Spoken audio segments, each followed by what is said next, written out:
இவங்கள பார்க்கணும்னு மனசுல நெனச்சாலே கிளம்பிடணும். வீட்ல இருக்கிறவங்கள எதிர்பார்த்தா கொஞ்சம் கஷ்டம்தான். அவங்களுக்கும் வேற வேலை இருக்கும்ல. பஸ்ஸில ஏறின உடனே தூங்க ஆரம்பிச்சுட்டேன். பஸ்ஸில போகும்போதே போடுற பாட்டெல்லாம் கேட்டு எத்தனை வருஷம் ஆச்சு. வாரிசு வேற எங்கம்மா போறேன்னு கேட்டுட்டே இருந்தாங்க. வாரிசுக்கும் டிஃப்ரெண்ட்டான எக்ஸ்பீரியன்ஸாக இருக்கட்டும் தான் இந்த ஏற்பாடு. பொள்ளாச்சியில் இருக்கிற ஆனமலையின் இளவரசியான மாசாணி அம்மனை பார்க்க தாங்க வந்தேன். பொன் பொருள் புத்திர பாக்கியம்னு எதை கேட்டாலும் அள்ளி வழங்கிடுவாங்க. அங்கே இருக்கும் பொள்ளாச்சி மக்கள் சும்மா இல்லைங்க. அன்பான பேச்சும் கவனிப்பும் பார்க்கவும் கேட்கவும் அவ்வளோ சந்தோஷமாக இருந்தது. கோயிலோட கோபுரத்தை பார்த்தா வானத்தையே தொட்டுடும் போல் அவ்வளோ ஒரு பிரம்மாண்டமான அழகு தான் இருந்தது. எவ்வளோ கூட்டம் இருந்தாலும் பரவாயில்லன்னு லைனில் நின்றுட்டேன்.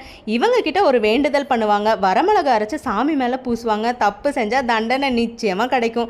நம்ம வேண்டுதல் நிறைவேறிடுச்சுன்னா அம்மனை குளிர வைக்கணும்.